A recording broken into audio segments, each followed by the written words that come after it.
Welcome, everyone. Welcome to the go-to platform where faith-driven entrepreneurs, thought leaders, and experts share their stories, wisdom, and expertise to inspire and impact others. This isn't just another interview series. This is a strategic platform designed to amplify the voices of high-level entrepreneurs, which especially includes kingdom entrepreneurs who are making a real difference in their industries. My goal is simple: to serve you, the expert, by giving you a stage to share your message, expand your reach, and create lasting value for others.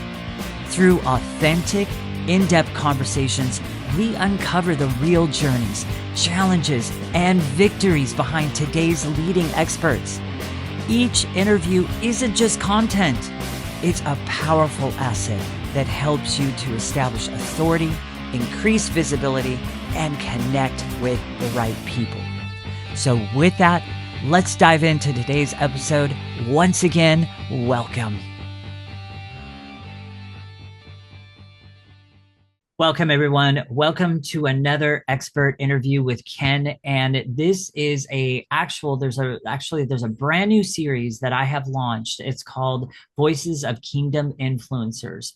And it's under the umbrella of Expert Interviews with Ken. And I am so excited that Tracy is my guest today. She's a special guest, and she's a health and life coach who helps women feel like themselves again, energized, emotionally calm, and in control of their health. She believes that our bodies were created to heal, and when we remove the obstacles and provide the right support, healing can happen naturally. Tracy works with women navigating burnout, chronic stress, hormonal imbalances, and persistent symptoms through a holistic, sustainable approach. Her passion is equipping women with practical tools to restore their energy, calm their nervous systems, and step into the life that God has placed on their hearts. Welcome, Tracy. I am so very excited to have you on today's show, especially because of the fact you and I both align with a lot of things. And so what's really cool and exciting about that is I think our conversation is going to be just so powerful. I can't wait to get into whatever it is we're going to talk about today, because we've kind of left it wide open, which is kind of dangerous when it comes to me, dangerous in a good way. But anyhow, so what I would like to do, Tracy, is I would like to start with you unpacking your story, who it is that you are, why God has called you to do what you do, and why it's such a passion for you. So the microphone is yours, my friend. Awesome. Thank you, Ken. And thank you so much for having me on this series with you. I really do appreciate it. And I am looking forward to our conversation today, too. It's going to be very interesting to see where it goes. But yes, my story has multiple twists and turns. And to give the Cliff Notes version of it, is I've spent my entire life dealing with one symptom or another. I felt like I don't remember a time when I was younger too that I didn't have some type of stomach issue or GI issue, and the way my doctors treated it was always with medication. Of course. And it was take this pill or that pill or switch to this pill and so forth. And it wasn't just GI, it was then, allergies and so forth. And even at one point, my doctors told me that I would never get off of the stomach medicine, acid reflux medicine that I was on. And given my parents' history of health challenges, I knew that I did not want to be on medication for a long time. When I was in my teens and early 20s, my parents suffered from illnesses. My father with rheumatoid arthritis. He was on prednisone for a while, which ended up breaking down his body. One thing after another started failing him. And when I was 21, he passed away. And then my mom at the same time dealing with pancreatic cancer. So I watched as her body, unfortunately, just withered away from dealing with that. And saw how, unfortunately, the traditional medical system wasn't able to help her either. And she ended up passing away when I was 24. So I knew, I knew I felt there was a better way, and I went searching for a better way at that time. So in my mid 20s, I started reading books and learning that our bodies truly can heal if given the right circumstances. 100%. Yes. And it's the first time I ever heard that, because my doctors had never told me that. Like I said, told me I would be on medication for forever. And so I started doing the things that the books were telling me to do, and I ended up getting off all my medication for my stomach issues, for my allergies, and so forth. And really was amazed at how amazing God designed our bodies. Mm. And then fast forward a decade or so, in my late 30s, when I went to my husband and I got married when we were 38 years old. So later in life, I was seeing a doctor for a fibroid at the time, and she ended up, it was like right as we were getting married, and she knew we wanted to have kids right away. And then she just ushered me right into fertility treatments. Like the first thing was Clomid. And then when that didn't work, she said IVF.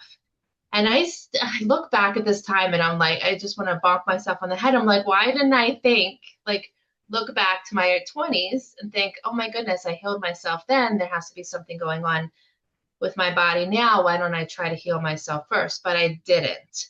And again, I think it's because it's not talked about a lot Yeah. out there. It's, if you're having trouble conceiving, the message out there is go to see a doctor for fertility treatments and potentially IVF at some point. And so I did. And we went through 2 to 3 years of fertility treatments, and they didn't work. And after they didn't work, my husband and my doctor told me my next viable option was to have a donor egg.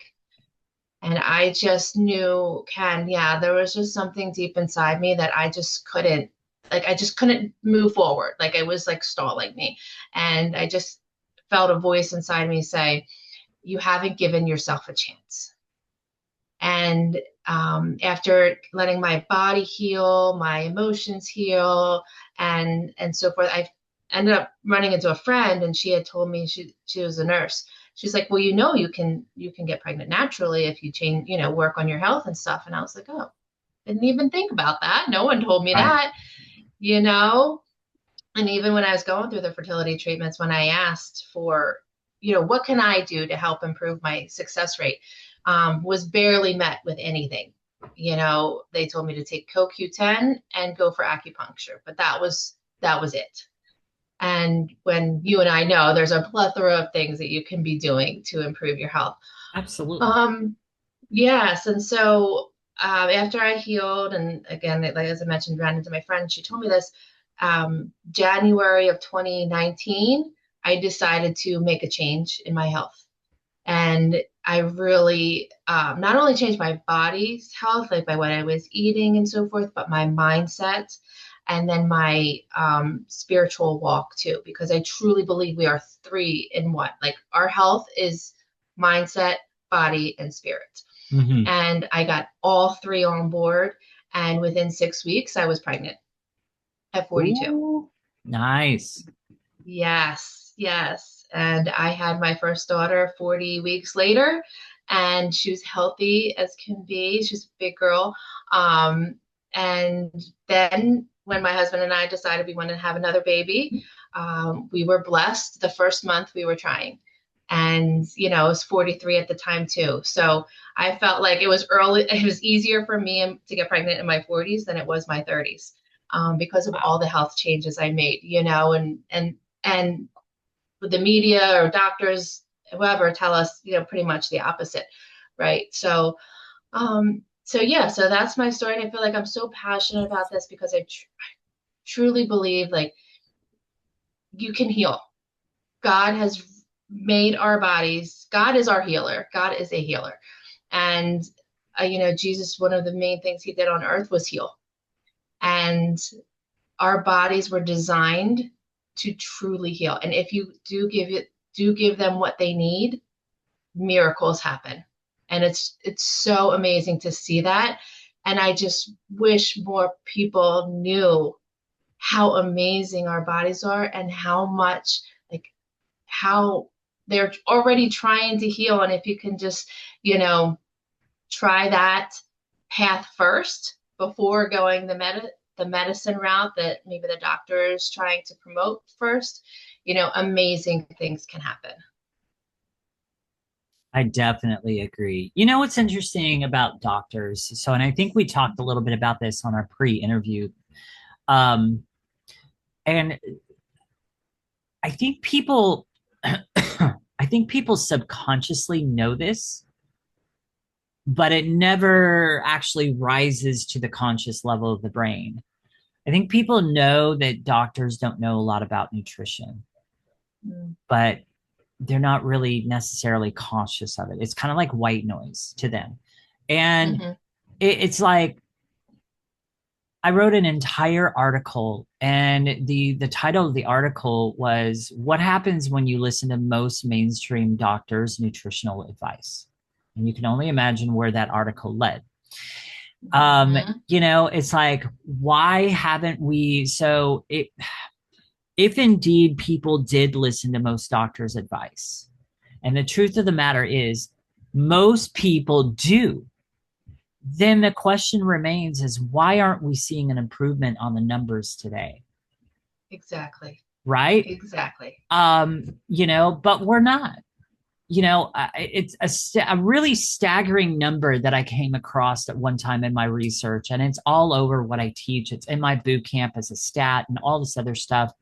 18 million people die every year. Let that sink in. 18 million every year. Okay. Not over a decade, not over 5 years. Every year, 18 million people die from coronary heart disease. Mm. What do you think that's from, though? Because I don't think it's from meat. I don't think it's from saturated fats. I don't think it's from the foods that God designed. Right. Right? So 18 million Exactly. people die, every year. And thing about it is a lot of people are following their doctor's advice, and we're left at 18 million people per year. I mean, that's just crazy. Here's what people don't know, though. In all the education, all the years of education that doctors go through, they might, and might is a really, really strong might, receive one semester on nutrition. Might. Exactly. Might. Exactly. Yes. And you're listening to them, and Mm-hmm. you're following what they want. You're letting them put you on pills. And let me tell you, other stuff, other things that I've been reading lately, what commonly happens with these mainstream doctors is around lunchtime, pharmaceutical companies will go into their office and do and offer food and different things like that, and offer presentations of, okay, if you offer this drug and this drug and this drug and this drug for this and this, we will pay you so much out of this. Yes. And this is how it works.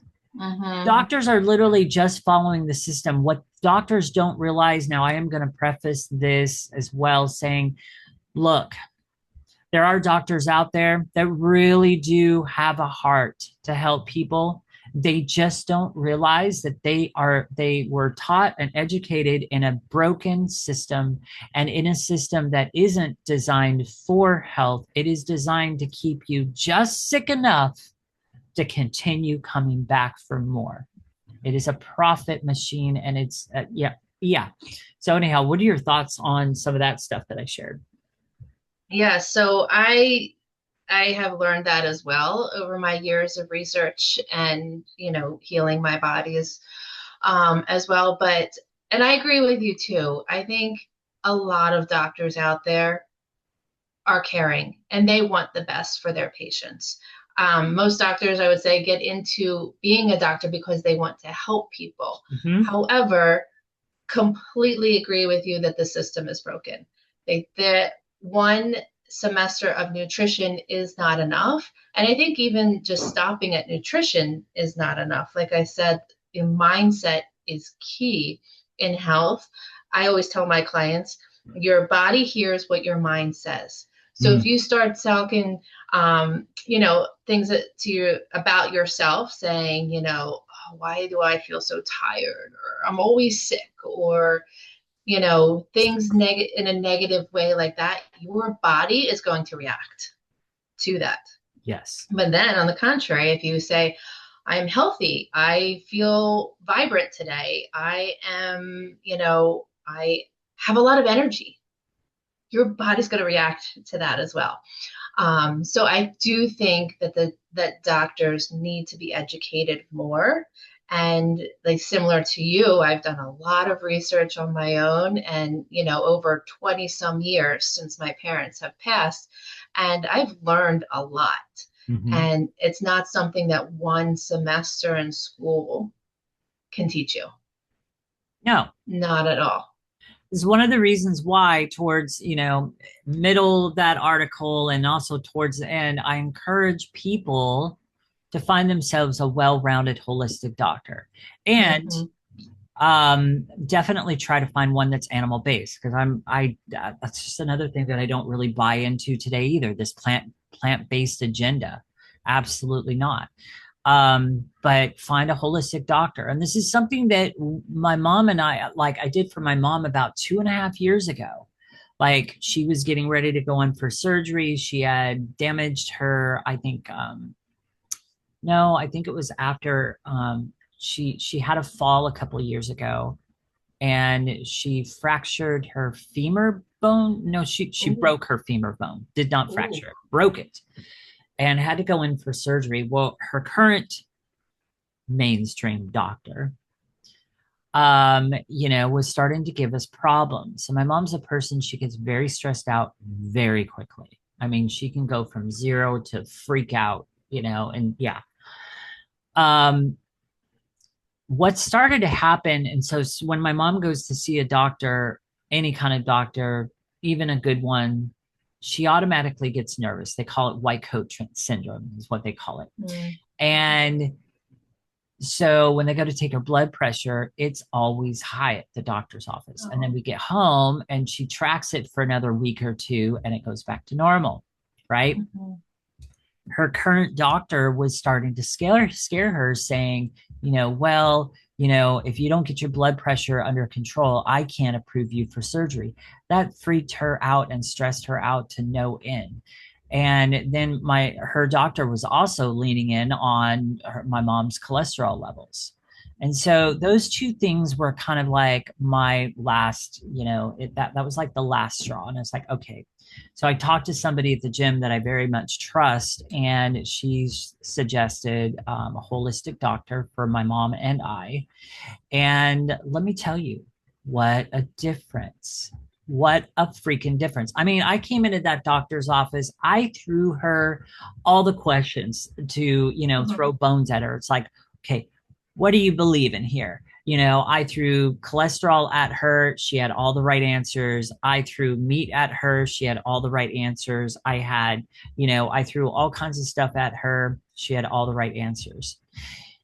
And then, I'll never forget this. Like, she encouraged my mom, which I've never heard out of any doctor's mouth. She encouraged my mom to try to start getting outside and putting her bare feet in the grass every day for grounding. Wow. Yes. It's like, Wow. when was the last time you heard a doctor say that? I mean, it's just like night and day difference, night and day. And especially with this last surgery she went through, which was just about 2.5, 3 weeks ago, she had a full knee replacement. Okay. And we went through her holistic doctor. Well, her holistic doctor, her name's Etzel. She has been with us every step of the way, and she has gone above and beyond to make sure that, because we did have some complications right before the surgery and different things like that, the enemy was definitely coming at us and attacking us. And she was there with us, fighting, with us. And we finally got to the surgery and got it approved thanks to this holistic doctor that we now have. Huge, Wow. huge difference. And so that is what I recommend to everybody out there. Get away from Hmm. your mainstream doctor, especially when they start telling you, oh, your cholesterol, oh, this, oh, that, blah, blah, blah. Yeah, get away from that. Hmm. Yes, I love that advice. And I know we talked about that too last time we spoke. And I've been thinking about it since and have to do my research, but I'm going to take that advice as well.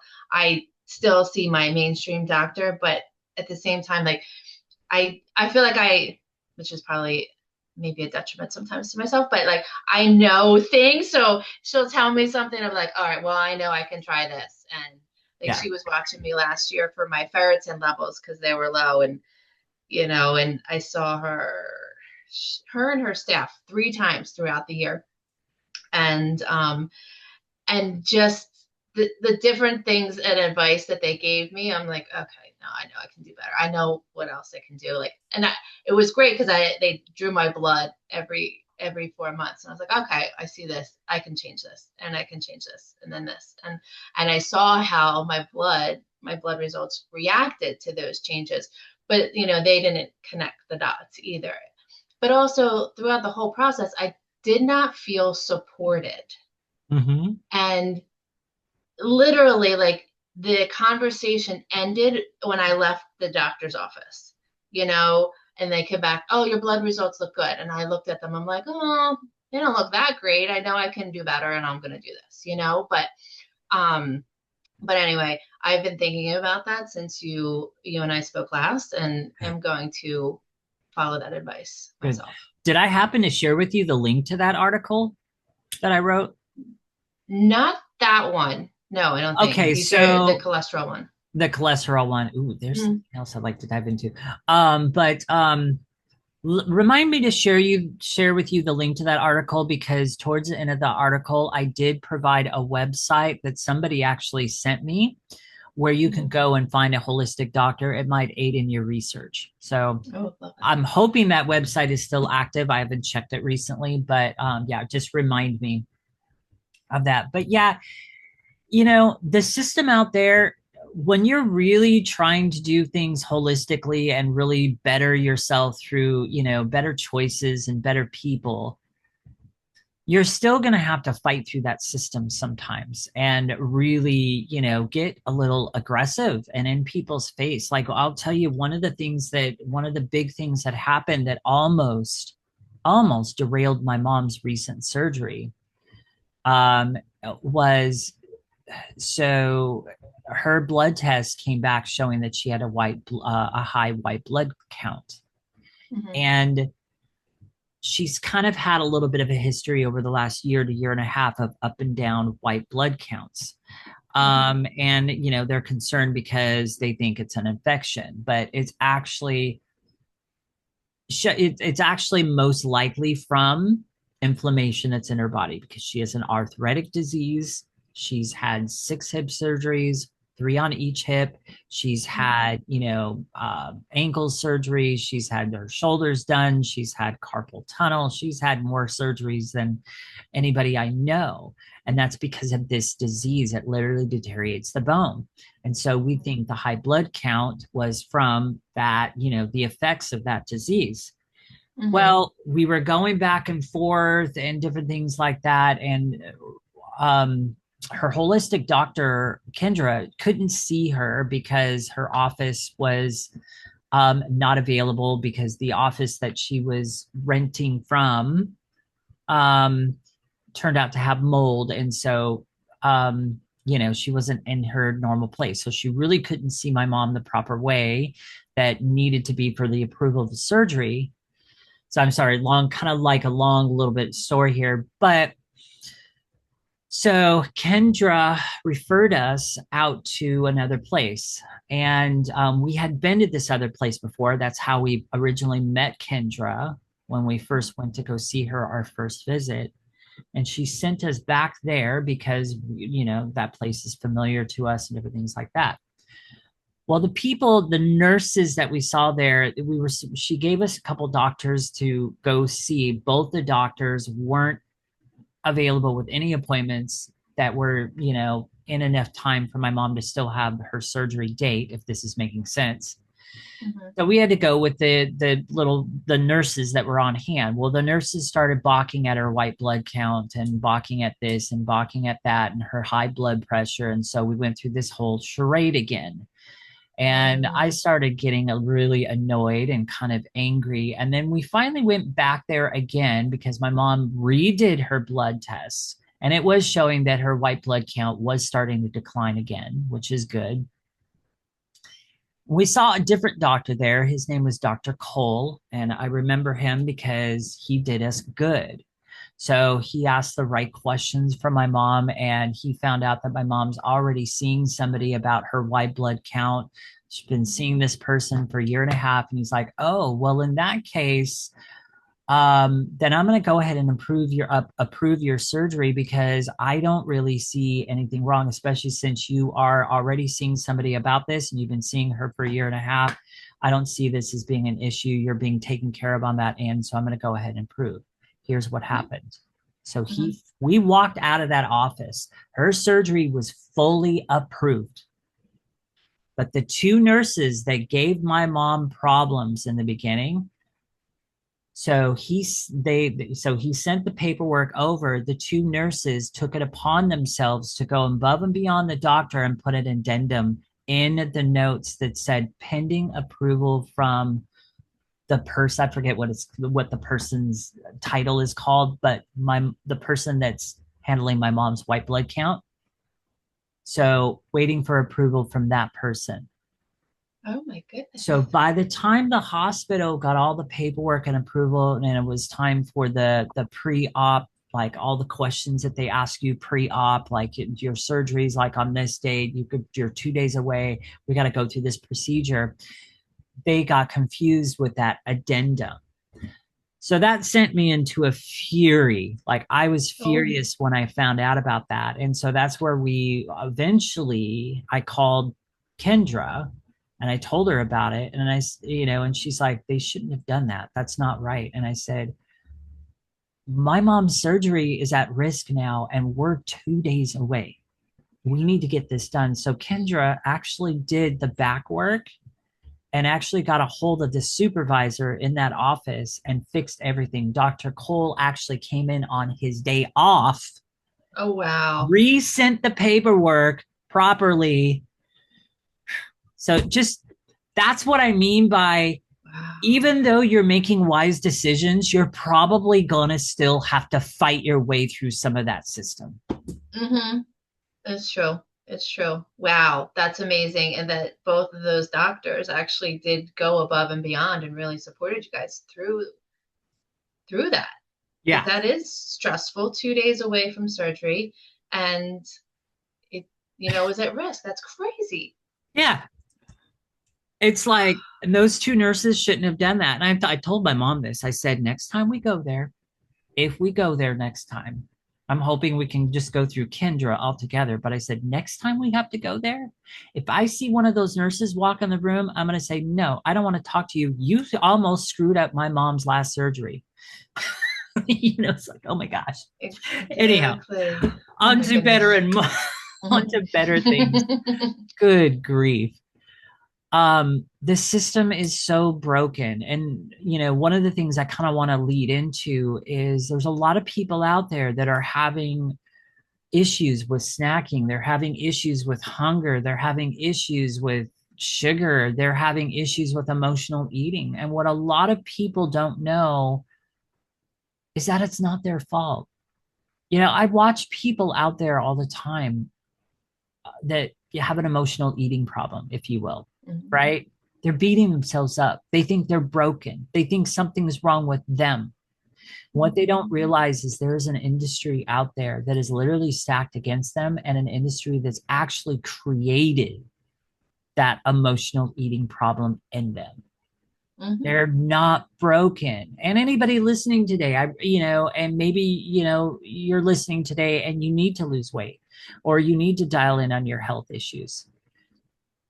the one thing that I want you to hear most out of me is you're not broken. The system is. Mhm. What are your thoughts on that? Yes. I love that, and I think that's amazing, an amazing message for people as well, is they're not broken. And I completely agree. Prior to my coaching business, I had a business making hummus. And I sold it Ooh, locally to stores, yes, and I sold it in farmers markets, at few farmers markets actually, and with healthy ingredients, because I just love when you make like food from scratch and with healthy ingredients, it tastes so good. But as I was yes. doing that too, it does, yes. And unfortunately, it didn't have a very long shelf life because it was very fresh. But um, but I definitely enjoyed that business. And then when I was doing a lot of research for that business, I came across what food companies do, and when they're creating a new product, is they tweak it to the and get to the I think they call it the bliss point, where the food, whatever it is, snack or whatever, is so um, I guess tasteful to people and addictive to people that people can't stop eating it. So to your point, like the industry, the food industry is is out to take over our taste buds, and it's happening. It's happening with all the the processed food and so forth, and because it's the food is designed for you to keep eating and keep eating. And it's 100%. now to the yes, it's to the point where they're trying to fake out Ozempic now too, and overcome what Ozempic is trying to do, which is to get you to stop eating. They're creating food to push past that point, or and have people continue to eat even when they're taking Ozempic. So it is another broken system, and something, yes, to be wary of. It is. But yeah, and it takes over, and it's no wonder, like if you pick up a bag of chips or a bag of something that you can't stop eating it, there's a reason why, Oh, there because is. I mean, and designed. you pop the lid right off of that one. So that's one of the central things that I do teach in my mini educational boot camp that I offer. It's my flagship program. And yes, these food companies, I mean, and it actually goes deeper than just these big food companies creating foods to bring you to that perfect bliss point. It is the perfect bliss point, not above, not below, just the perfect bliss point. And it's not just the simple ingredients that they're using, like salt, sugar, and fat, and not the good kind of fat either. Um, it's additional things. There are chemicals going into those packaged foods. So if it's boxed, if it's packaged, if it's pre-made, I almost guarantee you it has been designed to bring you to the perfect bliss point. It has been designed to put you back into that system to go get more. Mhm. The perfect bliss point. So there's other chemical ingredients, natural flavors, natural ingredients, all this stuff. It might have been derived from a natural source, but by the time it reaches your food, there is nothing natural about it. And the interesting thing Mhm. about that is they don't have to tell you what the natural ingredient or natural flavors are, which could be a list of anywhere between 5,000 different things or more. And they don't have to Mhm. list that. Okay, but they are literally designing these foods to bring you to a perfect bliss point. So you want to know where emotional eating comes from? That's it, because it reaches the pleasure centers of your brain. Even down, let's take a bag of Cheetos. I read an article a few weeks ago that talked about when you open up a bag of Cheetos and you start eating it and you get that powder on your fingers and then you go to Mhm. lick that powder off. The Cheetos were actually designed to put that powder on your fingers. And then when you lick it off, there's actually stuff in that powder that actually Mhm. does a whole bunch of stuff to your taste buds and that actually does a whole bunch of stuff to your brain to make it more addictive. They are actually literally specifically designing. Now let's take it one step deeper. This is what a lot of people don't know. And then I'm going to bring it back to you because I can tend to go on forever, and this is your interview. So I am going to throw this out here because you may not even know this piece yet. So it's just not big food. This goes much deeper than big food. And here's a quote I'm going to read to you from an article and this is also something that's in my boot camp. In the 1980s and the 1990s, a seismic shift occurred within the American food industry, one that remains largely unrecognized but has had profound consequences for public health. Again, this is a quote from an article. As cigarette smoking began to decline due to the growing public awareness of its health risks and major players are due to the growing public awareness of its health risks, the major players in the tobacco industry, R.J. Reynolds and Philip Morris, sought new avenues for profitability. These companies, facing a declining market for cigarettes, turned their attention to a different but equally insidious industry, food. Yep. In the 1980s, these cigarette giants began acquiring food companies, and by the 1990s, R.J. Reynolds and Philip Morris had become the two largest, let that sink in, had become the two largest food companies in the world. What does that mean? They dominated the industry. This transition was not just a matter of diversification, it was a strategic shift in focus. These companies brought with them their expertise in making products addictive, a skill honed through decades of cigarette production and now applied it to food. As cigarette sales declined, the same scientists and researchers who had once worked to make cigarettes more addictive were assigned to the food sector. Their new mission was to create products that people would crave and consume in excessive amounts.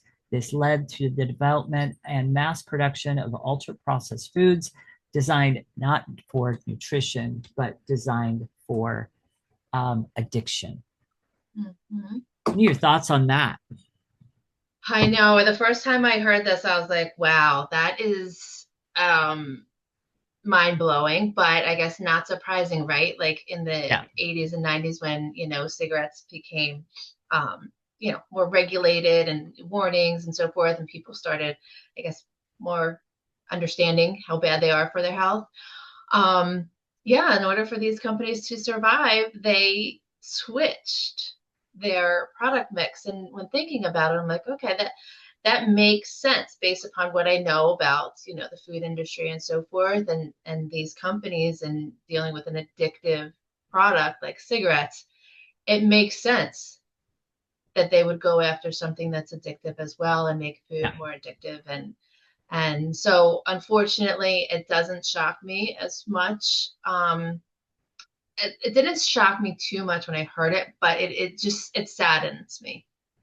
Yeah. That this is what we have to deal with in America with our food industry. And, I have two young kids, so I would love to pull stuff from shelves to feed my kids because, the healthier food sometimes takes, longer to make and so forth. But when I go to grocery stores, it just makes me so sad seeing all these shelves and parents I know want to, feed their kids healthy stuff. But what we're faced with in the grocery aisles is a bunch of these products that are made to be addictive, made with, like you said, the natural flavorings, and even the marketing that they put on the package is deceptive.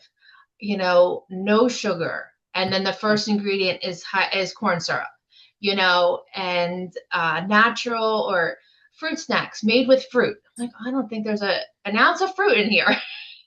It's, I saw it too when I, was first dating my husband, is he's like, well, this says it contains fruit, or this says it's natural. I'm like, there's nothing natural about that food that's in that box, So, I feel like, similar to people not understanding that they can improve their health is the education around the food that we eat. And unfortunately, it's the majority of what we have in the middle of the food stores too. They're these packaged foods that are full of these ingredients and made to make us addicted to them. Yeah. So, What's also interesting is guess what came out at around that time? 1980s, 1990s. Can you guess what also came out at around that time? When when you I first say said the it, you're 90s, when I say it, you're going to be like, "Oh." But yeah, I want to see if you can guess. when you first said the 80s and 90s earlier, I was thinking Snackwells and like the low fats phenomenon.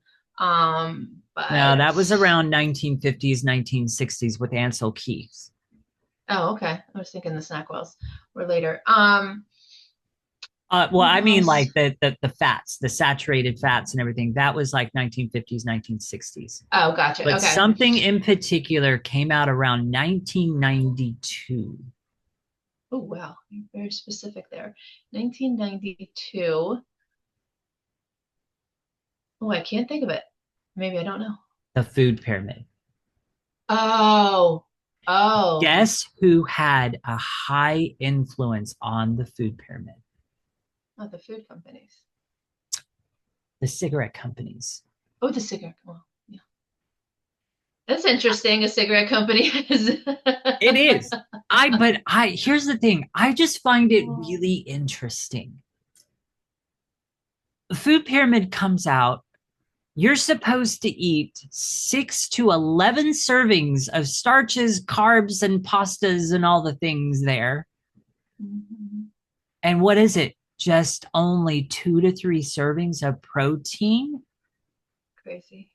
My question is how did everybody fall for that hook, line, and sinker so easily? Because if you think about it, that's insanity. It doesn't make sense. That's a great question. And where was I in 92? Ninth grade. But so I don't really know of um, what was out there the internet wasn't around, right? So we didn't have that for people to learn. So Not I guess yet. unless you picked up a book and, Yeah, that's or actually a really good point. The internet wasn't out then. Ooh, that's a good point. So that's a good factor. So that yeah. basically means that, so that kind of like further cements in the answer that I'm going to say. Hmm. So, how people fell for that hook, line, and sinker, this is how all the celebrities were talking about it, all the news media were talking about it, all the mainstream leaders that people looked up to, and because that's all they had, were talking about it. Commercials were talking about it. It was in people's face every single day. Tell a lie enough and long enough, it eventually will become truth. The food pyramid was not a food pyramid at all. All it was is an advertisement to send people into their system. Hmm.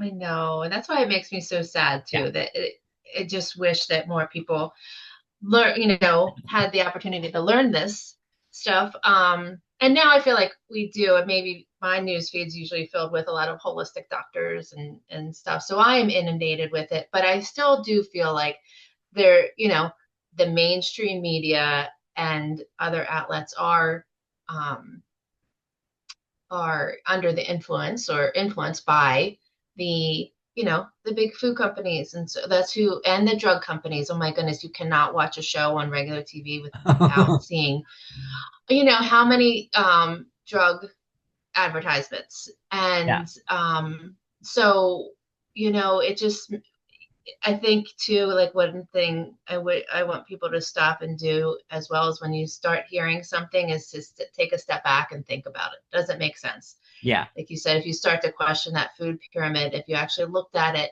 and thought about it for a little bit, would you have questioned it? And that's what I am learning to do as well with the news over the last, few years and so forth. Like, does that really make sense? Just start Yeah, questioning that's things, it. That's one of the things that I'm very passionate about. It's like question everything, people. Stop looking at the mainstream media and start doing the Mhm. research again for yourself like we once used to do. Um, but here's a question that I have for you. So our topic today is the truth about empowering people to improve their health. Mhm. And when people come to you to be able to work with you and different things like that, what are some of the top things that you see out there that people are struggling with and have problems with? What are your clients coming to you with? What are the top like things that are their pain point, and how are you walking them through? How are you unpacking that with them and helping them? Yeah, well, I would say like similarities among my clients would be that they're facing some type of health challenge. It's nothing that's like, that's going to kill them or anything, but it's something it's bothering them. It's GI issues, it's weight issues, it's infertility.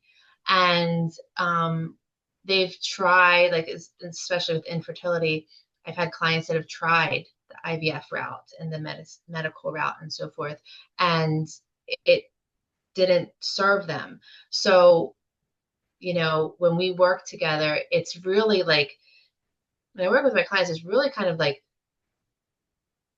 breaking down what their thoughts are Mm, the, how um, about how to get well, I should say, um, and working with them to on their mindset, on their body, on their spiritual walk, and because they're all interwoven, and not just it's when I think about like our bodies too, it's not what we consume, it's not all what we consume when what's on the end of our fork, although that is very, very important. So we do work mhm. on that. But it's what you consume too in your Instagram feed or your Facebook feed or what you watch on TV and so forth. Like it's your relationships, who are you spending your time with? It's also, your sleep patterns and stuff like that, because all of this stuff impacts your health and your body, your hormones, etc. So we do really work together on a plethora of topics, all dealing with wellness. But it's really, in the beginning, it's really just, you know, changing their thoughts about how to be well and get well, and believing, especially when it comes to infertility, is believing that their bodies can do this. And that's sometimes the hardest part. 100%. Now, you also help people with burnout. So, Mm-hmm. how does burnout impact like hormones, energy, and mood like all at once? And then how do you help them navigate through that? Yeah. So burnout can really do a number on your body, right? Like if I think of burnout, somebody who's burnout from work, right? They're at their wits' end with stress, and the littlest thing, even at home, taking care of their kids can set them off. So when your body is burned out, most likely your cortisol is high, you're in the fight or flight response, your nervous system is on edge. And when your nervous system is on edge, then your body is not going to do the other things um, that pertain to healing. Your body, when in fight or flight, is going to focus on survival mode. And what does it need to do in order to survive? And that's just, keeping the engine running. And it's not going to work. It's not going to worry about getting pregnant. It's not going to be worried about doing a whole other list of things in order to heal your body. So burnout is key. Like when you first like look at the word, you're probably not thinking, or maybe some people don't think that, oh, burnout is a health issue, or burnout can really impact our lives, our health, but it really can impact. And when your cortisol is off and you're in fight or flight, then your hormones are in balance, like your whole system is out of whack um, as well. So yeah, I feel like that's a key. And as a mom and a working mom, working wife, like I've experienced it in my past too, and it's just not something that I I wish on anyone. Mm, There is a way past it, and there is. there's life on the other end, while still being, a very active mom, a, present wife, present mom, and also striving in your career too. You can have it all without burning out. Absolutely. You can. And that's the way God's Hmm. designed it to be. Now, you mentioned things like cortisol and different things like that. Let's take it one step further, especially for those that are having like weight issues or they're wanting to lose weight. So, cortisol is very tightly connected with insulin. And insulin is actually your master fat storing hormone. So, can you talk a little bit about that? Yeah, so it's not, and they're hormones too, right? So Yep. like we have a lot of hormones in our body. Sometimes when we think about hormones, we tend to go to like the estrogen, testosterone, progesterone route, but insulin, and cortisol or are hormones too. And yeah, so if you have, high cortisol, you most likely have insulin resistance, or you're on your path to insulin resistance. When your insulin is off, your other hormones will be off as well. So when I think of it as a pyramid too, like they're all connected. If one is off, they're all off. Yes. So you definitely want to make sure that your cortisol is in check, and that's going to support your health, your insulin and your blood sugar levels, which is then going to in turn support your other hormones as well. And other hormones too, being your I can never say the word, so it's your leptin and ghrelin, Yeah, no, I'm hormones familiar with those. Yes. that that either tell you that you're hungry or tell you to stop eating. And so those can be thrown off too. So you could feel hungry when you're not, and you can not stop eating when you're full. So we need to make sure that everything is in balance in order to support weight loss. Hmm.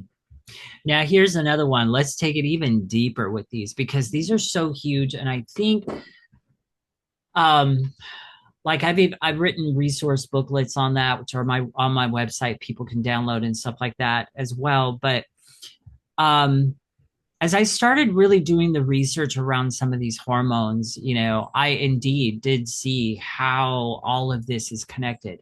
And the thing about it is there's not that many people that looked at this deeply. A lot of people are just Mm-hmm. handling things surface. Well, okay, eat just whole foods, eat this and eat that. But here's the thing, and here's where I want to take it deeper. Mm-hmm. So the truth of the matter is when it comes to insulin, a person can be out there eating 3 or 4 meals per day, eating holistically, eating animal based foods, eating, one ingredient foods and all that. What do you think is happening to their insulin if they are eating multiple meals per day? It's a good question. Well, your insulin spikes when you eat, but also I think you have to look at the makeup of those meals too. Mm-hmm. Um, protein, fat, and fiber are key for each meal in order to keep your insulin from spiking too much. So I would say a few things. And sorry, my brain is being flooded with some things right now, No, but that's okay. That's why I'm kind of like I'm opening up the floodgates because this is like deeper conversation. So yeah, go for it. yeah, yeah. So a few things I would say. The makeup of the meal is huge. Um, and I also even go a step further too in the order in which you eat the food on your plate, starting with the protein and the Ooh, fats that's and interesting. fibers, and then carbs last, especially at breakfast, especially at breakfast. Um, to then again dull the insulin spike. Um, Another thing that came to my mind is in regards to gut health too. It's not necessarily straight line to insulin, but your body when we eat, our bodies put our bodies under stress, and because it has to go through the whole digestion process and so forth. So you don't, you don't want to eat or graze and so forth throughout the day because you're constantly then telling your body to digest food, and it's constantly working that way. But 3 to 4 meals a day, I would say, you want to, what I aim for and what I aim, will tell my clients to do is aim for 3 meals. And if you do get hungry, have a snack, but then we need to look at why you're having that snack as one meal, not as, Yeah, good, good. Yes, I love it. yeah, as one meal, not, like again, What the did you eat with your configuration. prior meal? What you eat with your Mhm, prior meal that is causing you to now want to snack? Yes, that's mhm. huge. Yes, yes. But yeah, I mean, our insulin will spike after we eat. And you just want to, at least my goal is to not spike it so much that we're then, like you said, causing the fat storage Mm. that the insulin does. Now, here's the interesting thing. Hmm. So first of all, articles that I've read and recent research that I've done around insulin. So if you are eating multiple meals per day, like you said, your body's like constantly having to like digest that. Our bodies weren't designed that way. You look at our ancient ancestors, they maybe had one meal per day. Sometimes they had one meal every 4 days, yet they thrived. They were really strong. They built things all the time. They were always active, all the things, right? So, it's just like, I don't, our bodies really weren't necessarily designed for multiple meals per day. And so insulin is a big key in that because I really believe that a person can be doing all the right things in their routine, but if they're eating too many times per day, they actually can put themselves at risk, though eating very healthy, at Hmm. risk of pre-diabetes. And this is what a lot of Mm. people are not realizing. And this Yeah. is, also a reason why some people, they're like doing all the right things and they're still not losing weight. It's because Hmm. they're activating insulin over and over and over and over again. These are all things that I really think you need to pay attention to, Hmm. especially in aspect to insulin. The other thing that I wanted to ask you about is where do you think the whole concept of breakfast came from? I guess I've never thought about that. Did it come The from concept. science? That's a good question. Did it come from doctors? I Where don't did it think come from? doctors. I don't know. I don't know. That's a good point. Breakfast is the most important meal of the day. You must have breakfast. It starts your metabolism. It does all this. Where did all that come from? The food industry. Cereal companies. Mm. Oh. Breakfast is the most important meal of the day. Did not come from science. It did not come Mhm. from doctors. It came from the cereal companies, Kellogg's and General Mills. Created that. It became an American staple. So there really is no most important meal of the day. Think about it. The word breakfast. We say breakfast. We say it like this blurred like word, breakfast. What is Mhm. it really? Break fast. Mhm. Yes. Yeah. So thoughts on Yes. that? That makes complete sense. You see it. You, another, I guess, ad campaign that came to mind too when you said that was the Got Milk campaign, where people, promoting the dairy industry or milk specifically. But yeah, it's powerful. Marketing is very powerful. Mhm. And it's funny, see, I will not allow my children to have cereal. They ask about it from, Yes, good. every once in a while, but I'm like, you are not having any cereal, no way. Um, but yeah, wow, I am again saddened. Yeah, but you know, marketing can do that. Marketing, marketing, marketing. It It's what it's all. It's profit. is. Hmm. It's like the common thing that I tell people nowadays is like, hey, Follow the money, and you're Yeah. going to find the truth. Follow the money. Mhm. Here's the other thing, and I'll take it a little bit deeper here. Where do you think the concept of multiple meals per day came from in the first place? Oh my goodness, Ken, you're stumping me here. Um, I am. I'm throwing a few out there because I'm just having fun now. Like this is fun. Um, where do you think that came from? This is actually very recent research that I've made this discovery. And trust me, this is one Okay. of those, ooh, surprised but not surprised moments. Right. Um, Multiple meals a day. You mean like other than the three? Let's just go with where did 3 meals per day concept come from? Okay. Because I'm going to tell you, it's the same place. Yeah, Where did makes it come sense. from? The food companies, yes. John Rockefeller. Oh, what do you John have to Rock. do with it? Imagine my surprise, right? John Rockefeller. Back in the 1900s, the early 1900s, his Mhm. factory workers were collapsing mid shift. That got me Mm, to ask the question as I started reading that. I was like, why did they collapse mid shift? If our ancient ancestors survived and thrived in an environment where sometimes they only had maybe 2 meals a week, and they were mhm, strong, they thrived. We didn't have ancient ancestors that fainted all the time and collapsed midday or anything like that. No.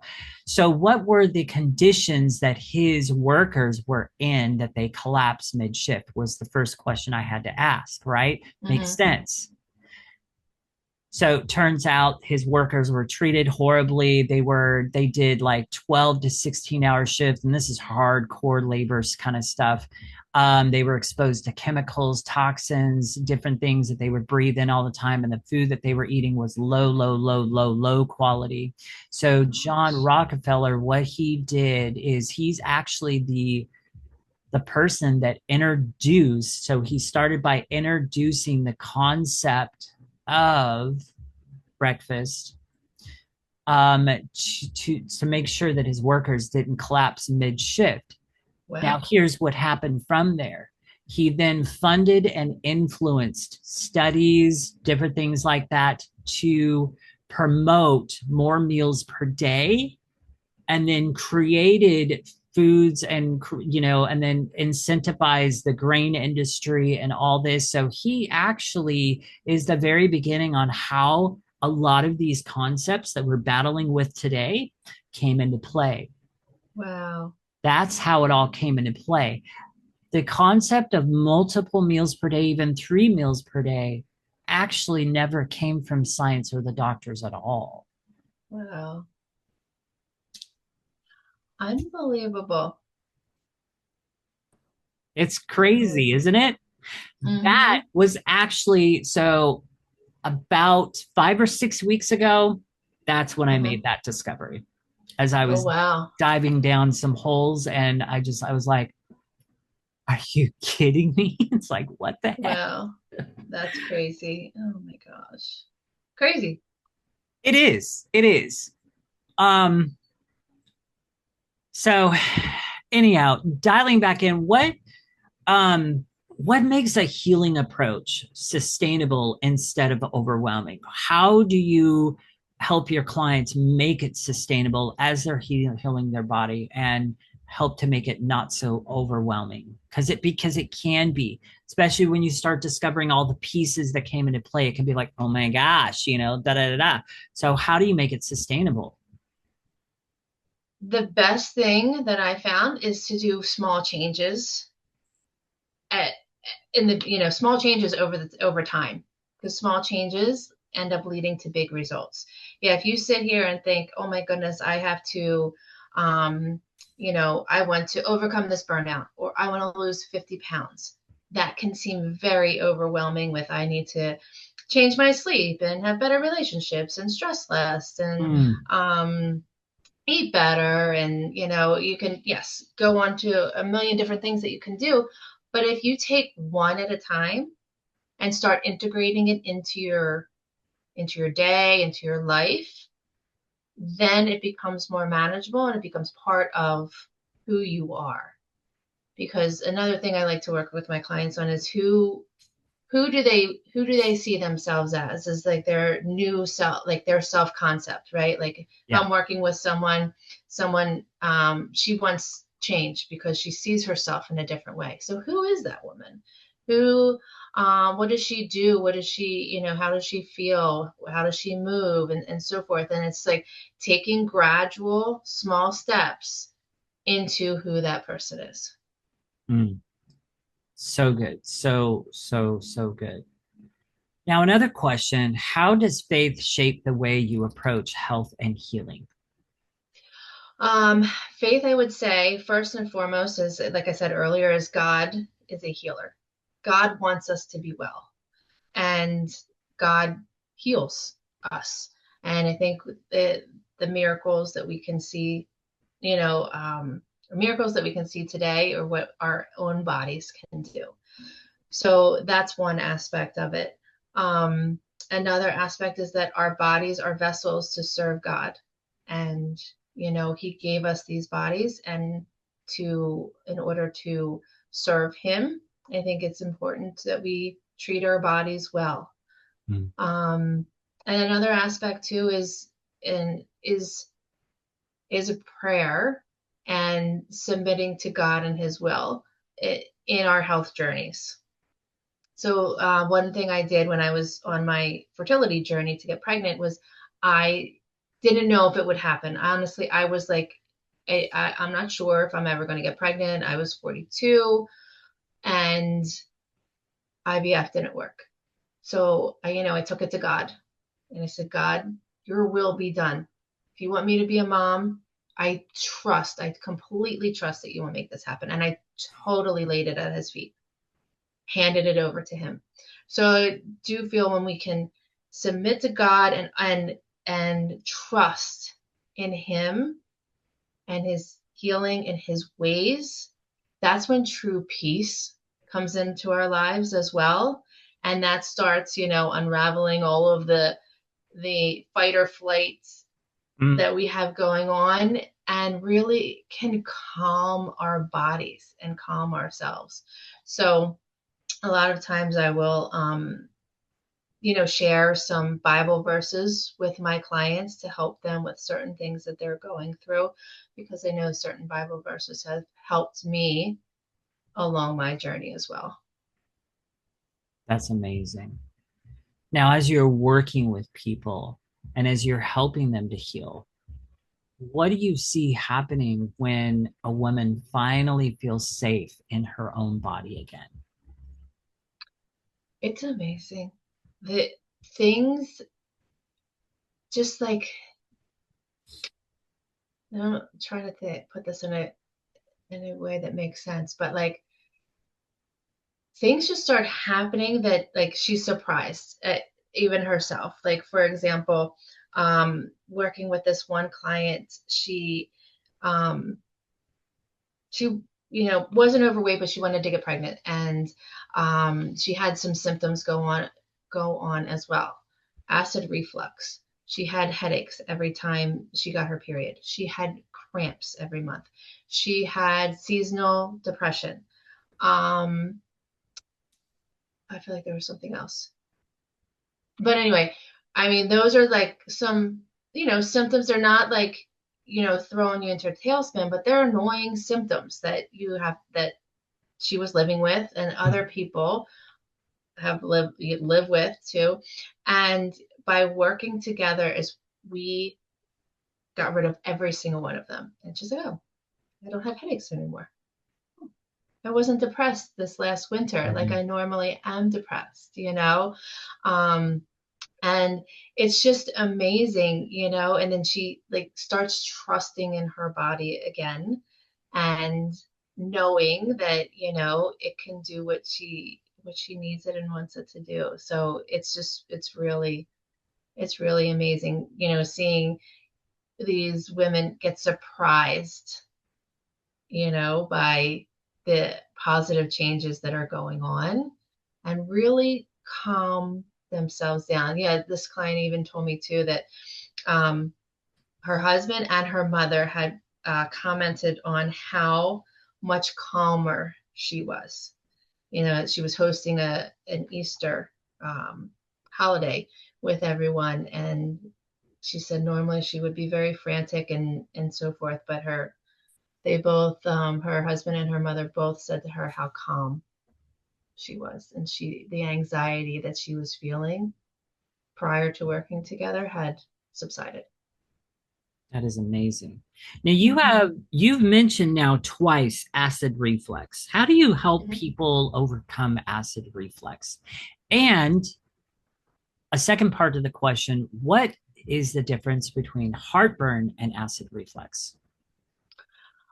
So acid reflux is, to me, as much of a mental game as it is a body game.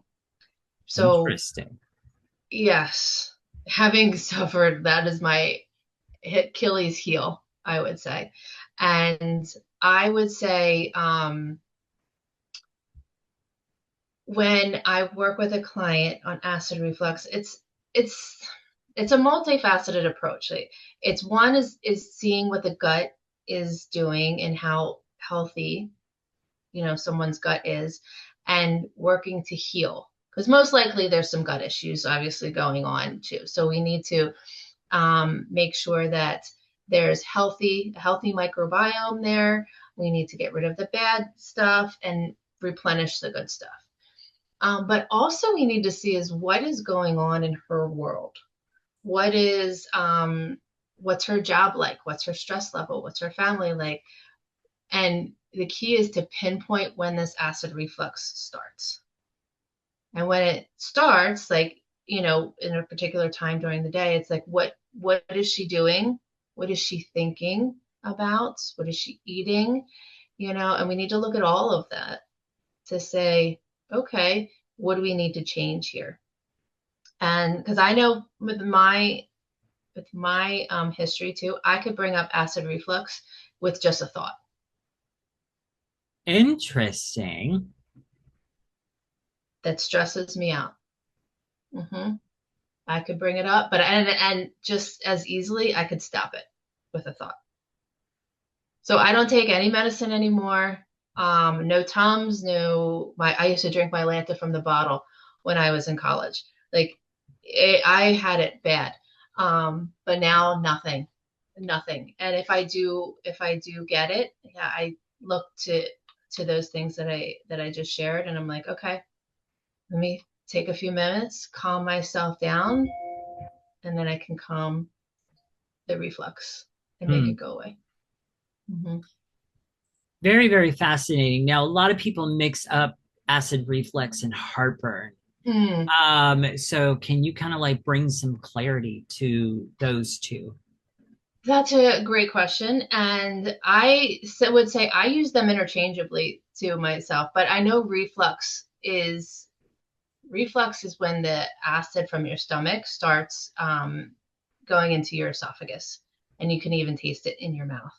And it's can be very damaging to your esophagus if you don't address it. So that's something that needs to be addressed. But honestly, heartburn, I haven't even looked at the difference between the two. Like I said, I use them interchangeably. Yeah. It was a random question I threw out. I was just like wondering, but I think acid reflux is more of what people suffer with today than more heartburn. And I think what people think is heartburn is actually acid reflux. That would make sense. That would Yeah, make sense to me. Um, yeah. very, very interesting. Mhm. So as we're wrapping up, because can you believe we've been going for an hour and about an hour and 15 minutes now? Well, Wow, right? And I love I it. could talk forever. I I know, could me talk too. forever about this stuff. Um, so as we're wrapping up, to those who are listening, Hmm. to this, what are 3 to 5 things that you would want to leave them with today? As we've had a discussion around a lot of different things, and what are 3 to 5 powerful things you would like to leave the listener with today? Oh, good. I would say One is you have the ability to improve your health 100%. If there is something that, if you're not feeling well, something is going on, there is something that you can do to improve your health. And it's not at the bottom of a pill bottle. Promise you Mm. that. So, and I would say that's one. Two is, like I said a few times, your health is not just what's on your plate. Your health is so much more. So, if you're in toxic relationships, if you are not sleeping well, if you have a high stress job or a high stress situation that lingers, those are all impacting your health. So you need to get a handle on those things too in order to improve your health. Um, Three is, let's see.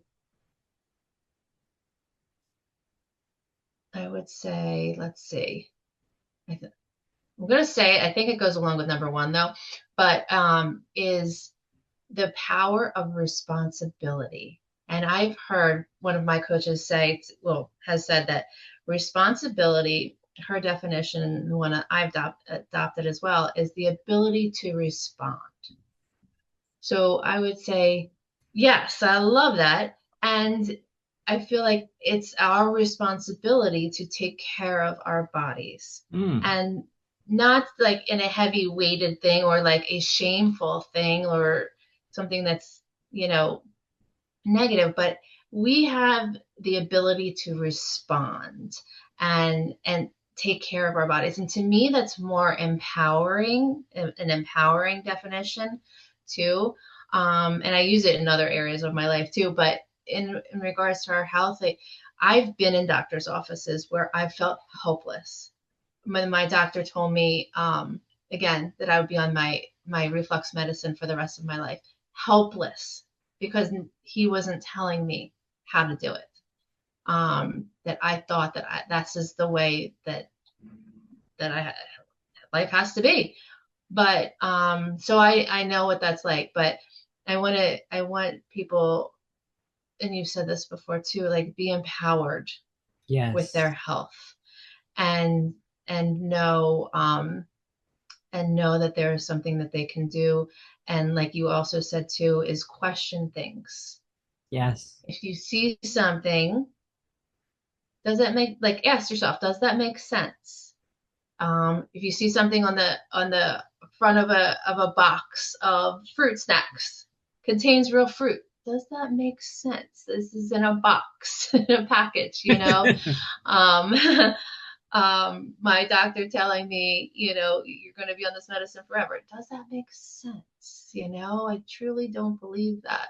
And I would say another thing too is trust your intuition. I call my intuition the Holy Spirit. Yeah. I truly believe that the Holy Spirit was talking to me when I was, trying to, when I was on my fertility journey, saying, you haven't given your body a chance yet, and really propelled me forward. So I truly believe that we should need to listen to our Holy Spirit as well, or God's Holy Spirit. But but yeah, I guess that was probably about four, three and a half, four. That's great. No, that's great. I'm gonna expound on that just a little bit. Just because something touts itself as healthy, you guys, I don't care. I don't care how healthy it touts itself to be. You've got to learn one of the things that I teach each and every one of my clients. You've got to learn to turn the freaking thing over. That is a phrase that is coined throughout my boot camp. When people enter and exit in through my world and exit out of that boot camp and they go to the store, I want them thinking, turn the freaking thing over. When people exit out of my world, exit out of my boot camp, and they're out there and they think of me, I want them thinking, turn the freaking thing over. Gone are the days where we now rely on what things are saying. And now are the days that we get to start questioning that. They're going to show Mhm. you everything that you want to see on the front of the packages and on the boxes and all the things. They're going to tell you everything they know that you want to hear on the front of the box. And they are going to use the most craftiest marketing that they can possibly do. And a lot of times there are stuff on the front that's right in front of your face, but you never thought to look for it because you're in a hurry, which they're banking on. You're in the store with your kids and they're driving you crazy and you just want to get out. They're banking on that too. It is very crafty. They've done lots of years of studying on people. The marketing is as perfect as it can be. And I see people fall for it day after day and time after time after time again. Gone are the days where you just pick something up and look at the front and pop it in your cart. You now get to turn that freaking thing over and educate yourself on what is actually in there. Because I'm going to tell you, Yes. especially these bars, these health bars, nutrition bars, and especially the protein bars. I don't care how healthy that protein bar touts itself to be, unless you get it from a company that is advertising grass fed, grass finished, animal based protein bar, and it's got 3 or 4 great quality ingredients in it. I can almost guarantee you that protein bar, that nutrition bar, energy bar, whatever it is got crap ingredients in it. Turn it over. Gone are the days where you rely on that. I'm also going to add to the things that she put out there, which were very powerful. 3 things that I give each and every one of my clients that come through my world. 3 things to get out of the food matrix system. Number 1, turn the freaking thing over. Number 2, start buying things with minimal ingredients and ingredients you can understand. Lastly, number 3, better yet, buy things with 1 ingredient. That's it. That's how you get out of that system. There is no other simpler way I can put it. That's how you get out of the system. The other thing that I'll say, now I'm on a train and I got to get off of it because we need to end here soon. Health stores, Trader Joe's, Sprouts are the 2 most common. I'm going to pick on Trader Joe's and I'm probably going to piss some people off by what I'm about to say. Because I know that there are people out there, they just love their Trader Joe's and they think it's just the greatest thing in the world. No, no. Trader Joe's is to be treated just as any normal grocery store ever. Turn over those products. A lot of their pre-made dinners all have industrial seed oils in them and other fillers and different things like that. Just because it's Traders doesn't mean you let your guard down. Exactly. No, no, no. Sprouts is the same way. Sprouts is a little bit better than Traders in my opinion, but same rule applies. At Sprouts, you go to the oil aisle. Why are they still selling industrial seed oils? Same with Trader Joe's. If they are a health store really in like out there for people's best interest, why do they still have some of these products on their shelves? No, treat them the same. All right, I'm going to get off of that bandwagon now. Ooh, I could do. I know some listeners that would have been like, I love Trader Joe's though. Well, sorry to break it to you. I barely get anything from Trader Joe's nowadays. Yeah, don't even go. Barely. Like we used to get all kinds of things from traders. And as I have made more and more discoveries, I'm like, no. I know. I used to buy their frozen, like, frozen meals or something, and I haven't eaten a frozen meal in a while. But and we just actually got a Trader Joe's right near me. It opened up like 2 months ago, if that. And everyone's, so excited. And I'm like, I just can't even bring myself to go into the store because I don't buy those products anymore. Maybe they have a nut spread that I could get for my daughter. But that's pretty much it that That's I can it. think I of that mean, would bring me in there. I'll admit there are some unique finds that you can find at traders that are great, but for the major majority part of it, they're to be treated just like any normal grocery store. I think Trader Yeah. Joe's is way too hyped up. Yeah. Yes. You treat their products exactly as you would from any Yeah. store. So anyhow, all right. So Tracy, how can people connect with you if they want to work with you, get into your world, start following you? How can they get into your world and connect with you and work with you? The best way I would say is through Facebook or Instagram. I'm at Tracy Schmidt hyphen Healthy Beginnings. And I think you can link those. Oh I yes. gave you the links, right? You can link those in the show notes. But yes, I can be reached on both of those platforms. So I would love to connect. If anyone has a question, etc., I'm happy to talk. Yeah, absolutely. And she is correct. Her bio and links will be in the description right below this video. They should be hyperlinked. You'll be able to click right on there and connect with Tracy. I encourage you to get into her world. We are obviously both health coaches. We are both, just very in line. And this has been such a good synergy on today's interview today. I love this. But you guys, it's not about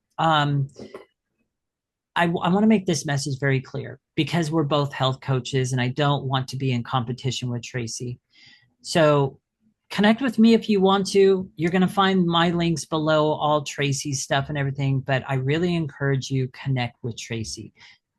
Connect with Tracy, get into her world and, ask her questions, follow her, start working with her. And I am actually for the first time ever going to bypass my announcement for my boot camp. If you do want to find out more about that, you can reach out to me, but I'm not going to do my normal spew that I do at the end of this call advertising my own stuff because I want Tracy to be highlighted here. You guys need to reach out to her, work with her. She is stellar at what she does. So anyhow, any last minute thoughts, Tracy? No, but that was so kind of you to say, Ken. And yes, we are health coaches, but I love supporting each other as well. There's a lot of people on this planet and a lot of people need help. So I do appreciate your support and would love to support you in any way I can too. But no, this has been an amazing conversation. It's been so much fun talking. It doesn't seem like an hour plus has gone by. Like I said, I could be talking for days about this stuff, but I just hope your listeners feel empowered and hopeful about things, that they can do to improve their health and feel better. So thank you for Absolutely. having me. You're welcome. It's been a pleasure. I love it when I get somebody on here that's aligned and we can just kind of like go back and forth on things. I love it. So this has been just so fun and we will probably do a part 2 because this is just too much fun. All right, you guys, have a great rest of your day or evening depending on where you are in the world and what time of day you are listening. I will catch you on the next episode.